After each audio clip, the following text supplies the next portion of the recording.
একটা ছোট্ট গ্রাম সোনারপুর। গ্রামের শেষ প্রান্তে একটা কুঁড়ে ঘর, চাল ভাঙা, দরজা কাঁপে, মাটির দেয়ালে ফাটল। সেখানেই থাকত এক গরিব কাঠুরিয়া, রাম। তার পাশে একমাত্র অবলম্বন তার 10 বছরের মেয়ে রূপা। রূপার মা মারা গেছে বহু বছর আগে। তারপর থেকে রূপাই যেন ঘরের মা, বাবার পাশে থাকা ছোট্ট আলো। বাবা, তুমি ওঠো, আজ ঘরে কিছুই নেই, চালের দানাও শেষ হয়ে গেছে। রাম রূপার দিকে তাকায়, তার মুখে ক্লান্তি স্পষ্ট। জানি মা, আজও যদি কাঠ বিক্রি না হয় কি খাবো জানি না। রূপা শান্ত, কিন্তু তার চোখের নিচে ভাবনার ছায়া। বাবা, তুমি আজ জঙ্গলে যাবে? হ্যাঁ মা, যেতেই হবে। জঙ্গলে না গেলে ঘর আজ ঠান্ডা থাকবে। কিন্তু পঞ্চায়েত তো বলেছে জঙ্গলে অনেক মানুষ উধাও হচ্ছে। লোকেরা বলছে গাছ ধরে টেনে নিয়ে যাচ্ছে। ঠিক তখনই রাম রূপাকে থামিয়ে দিয়ে বলে উঠল, চুপ মা, কিছু হবে না, আমি সাবধানে যাব। তুই দরজা বন্ধ করে ঘরে থাকিস। বাবা, যদি তোমার কিছু হয়? আমার কিছু হবে না রূপা, আমি তোকে ফেলে কোথাও যাব? রাম তখনও জানত না আজ ওই কথাটাই সবচেয়ে বড় ভুল প্রতিশ্রুতি হয়ে থাকবে। ওদিকে জঙ্গলের মধ্যে ঢুকছে দুজন লোক, বুধু এবং গানা। দুজনের হাতে দুটি কুড়াল ছিল। বুধু ছিল লোভী, কিন্তু গানা ছিল একটু সতর্ক। বুধু, জঙ্গলের মধ্যে যাওয়াটা কি ঠিক হবে? আজকাল তো শুনছি জঙ্গলের মধ্যে নাকি লোক উধাও হয়ে যাচ্ছে। আমার কিন্তু ভয় করছে। আরে চুপ কর, উধাও হলে হোক, কাঠ কাটবো আর বিক্রি করব, টাকা দিবে ঢাকা। চল। বুধু আর গানা সামনে এগোতই চোখে পড়ে এক বিশাল গাছ। গাছটি ছিল অদ্ভুত আর অত্যন্ত অস্বাভাবিক। এই গাছটা কাটবো? এটা অস্বাভাবিক দেখাচ্ছে বুধু। অস্বাভাবিক মানে দাম আছে। চল, প্রথমে আমিই কাটবো। বুধু কুঠার তুলল এবং গাছটিকে কাটতে শুরু করল। হঠাৎ গাছের ভেতর থেকে বের হলো সোনালি আলো। ধীরে ধীরে সেই আলো পুরো গাছটাকে ঢেকে ফেলল। এটা তো সোনা। গাছটা সোনায় পরিণত হয়েছে। সোনা মানে সোনা, আজ আমরা ধনী হয়ে যাব। হঠাৎ এক আলো থেকে বেরিয়ে এলো এক সুন্দর পরী। পরীর ডানা লম্বা, মুখ রহস্যময়। ভয় পেও না মানুষ, তোমরা ভাগ্যবান। এই গাছের ভেতর আছে সোনার জগৎ, চাইলে সেখানে গিয়ে অসীম সম্পদ পেতে পারো।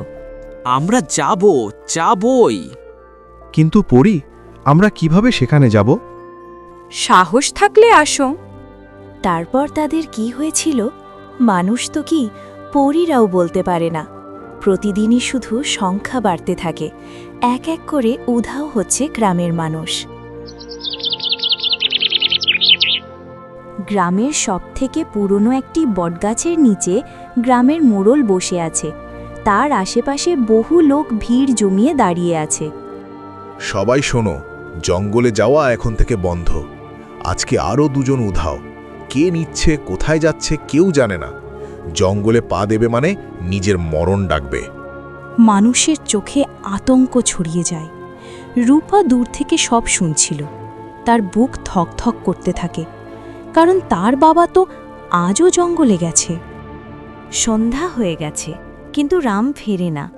রূপা বাড়ির সামনে দাঁড়িয়ে আছে, তার চোখ রাস্তার দিকে গেঁথে আছে।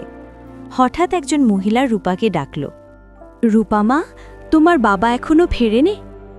না কাকি, বাবা তো কখনো এত দেরি করে না।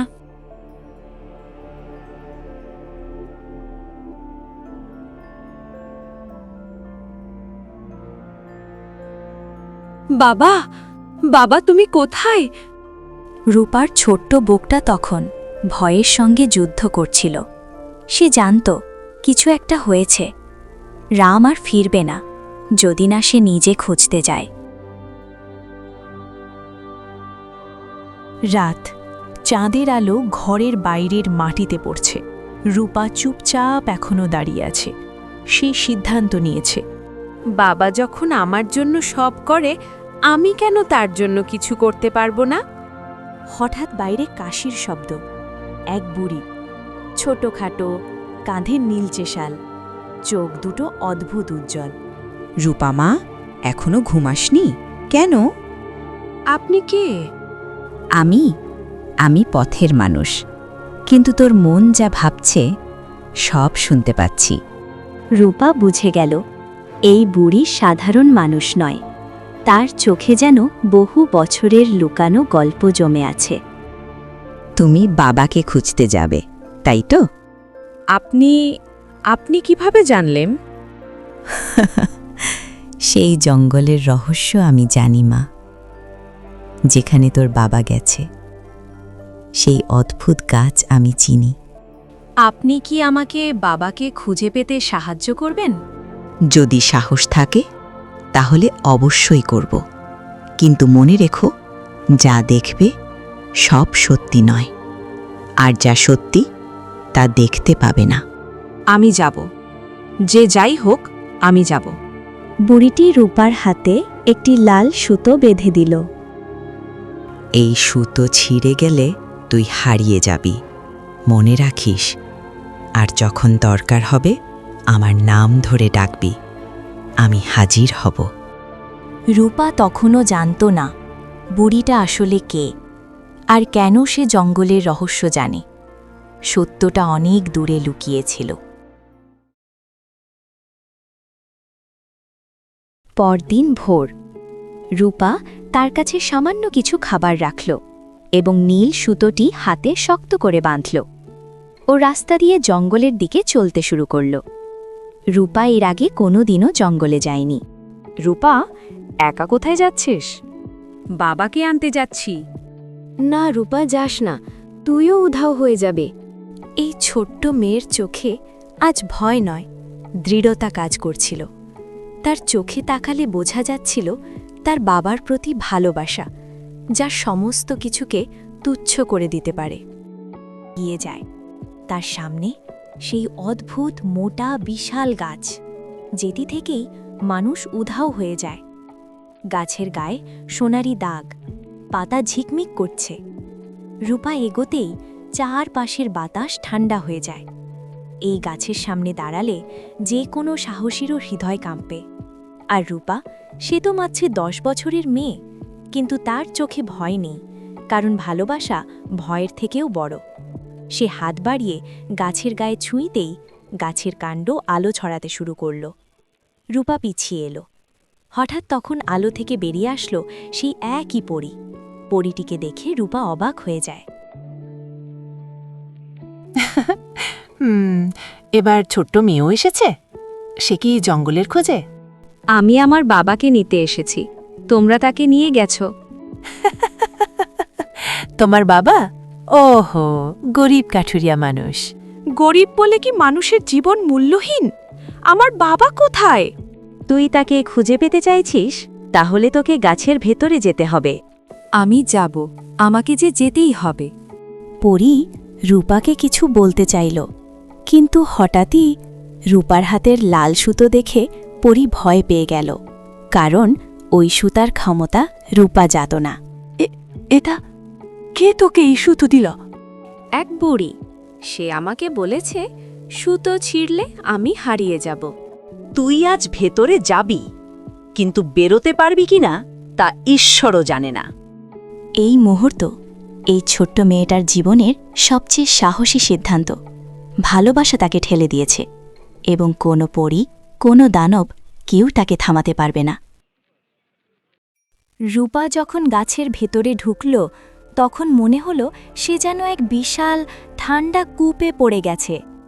চারদিকে শুধু দেওয়ালে ঘেরা, আর কোথাও দূরে মানুষের কান্নার মতো একটা অস্পষ্ট শব্দ।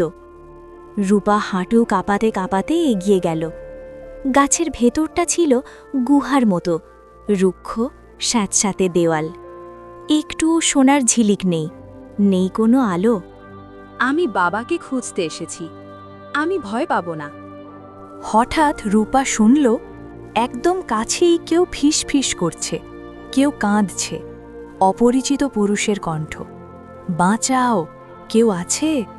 আমাদের বের করে দাও। রূপা হাঁটতে হাঁটতে খুঁজে পেল এক জায়গায় অনেকগুলো লোহার দরজা। দরজার ভেতরে দেখা যায় মানুষ, কেউ বসে কাঁদছে, কেউ শুয়ে আছে দুর্বল হয়ে, কেউ দরজায় হাত ঠুকছে। এরা সবাই এখানে আটকে আছে। মা, তুমি এখানে এলে কেন? তাড়াতাড়ি বেরিয়ে যাও, ডাইনি এলে তোমাকে ছাড়বে না। রূপার বুকের ভিতর কেঁপে উঠল। সে মনে করল বাবার নাম ধরে ডাকবে, কিন্তু সে সাহস পেল না। আর মনে হলো যদি তার বাবার বলা সেই ডাইনি এসে উপস্থিত হয় তার আওয়াজ শুনে শুনে। এই জাদু গাছের ভেতরে থাকা ডাইনি আমাদের পূর্ণিমার রাতে নিয়ে যায়। আজ রাতটি সেই রাত। বাবা, আমি তোমাকে নিয়ে যাব, তোমাকে কিছু হতে দেব না। রূপা, শোন, এই দরজা খোলার শক্তি তোর নেই। ডাইনির জাদুতে তালা বানানো, এই তালা তো দেখাও যায় না। তাহলে কি করে বের করব? হঠাৎ আলো থেকে বেরিয়ে আসলো এক অদ্ভুত ডাইনি, যার লম্বা কালো চুল, দীর্ঘ নখ আর চোখ দুটো লাল জলজাল করছে। নতুন মুখ! কোথা থেকে এলি তুই, ছোট মেয়ে? আমি আমার বাবাকে নিতে এসেছি। কি মুক্তি? এরা আমার সংগ্রহ। পূর্ণিমার অনুষ্ঠানে এদের প্রয়োজন। আজ রাতেই শুরু হবে। আমি তা হতে দেব না। তাহলে তোকেই প্রথমেই মারতে হবে। রূপার কথা শুনে পরীটি প্রচণ্ড রেগে যায়। ঠিক তখনই একটি গম্ভীর আওয়াজ, সেই বুড়ি যার সঙ্গে রূপার দেখা হয়েছিল তাদের বাড়িতে। এই মেয়ের ক্ষতি করতে দেব না তোকে, ডাইনি। তুই আবার? আমি তোকে অভিশাপ দিয়েছিলাম, তুই বাঁচিস কি করে? এতদিন তোর রূপ ধরে আমি মানুষকে বন্দি করেছি, আজ তুই আবার আমার সামনে এলি। আজ তোর শেষ দিন। মা আর মেয়ের চোখের জল জাদুর অভিশাপ ভেঙে দিতে পারে। তুই ভুলে গেছিলি। বুড়ির গায়ের জ্যোতি বাড়তেই তার চেহারা বদলে যেতে শুরু করল। রূপার সামনে দাঁড়ানো জীর্ণ বৃদ্ধা মুহূর্তেই পাল্টে গেল এক উজ্জ্বল পোশাক পরা, দীপ্ত আলোয় ঝলমল করা আসল পরী। হ্যাঁ, বুড়িটিই ছিল সত্যিকারের পরী। তুই আমাকে হারাতে পারবি না। মায়া দিয়ে আটকে রাখা মানুষ আজ মুক্ত হবে। তারপর দুজনের মধ্যে প্রচণ্ড লড়াই হল। অবশ্য সেই লড়াইয়ে পরীর জয় হল এবং সেই ডাইনিটি দুর্বল হয়ে দাঁড়িয়েছিল। তারপর পরী মনে মনে মন্ত্র পড়ল আর লোহার দরজা উধাও হয়ে গেল। রূপা, আমি এখন যাচ্ছি। আমার জন্য অনেকে অপেক্ষা করছে। তুমি সবসময় তোমার বাবাকে এমনভাবেই আগলে রেখো।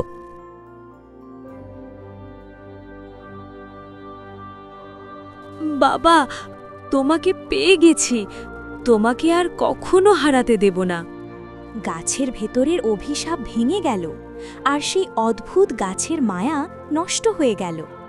এক জাদুর দুনিয়া যেটি এতদিন মানুষকে বন্দী করে রেখেছিল, আজ এক ছোট মেয়ের সাহসে শেষ হয়ে গেল।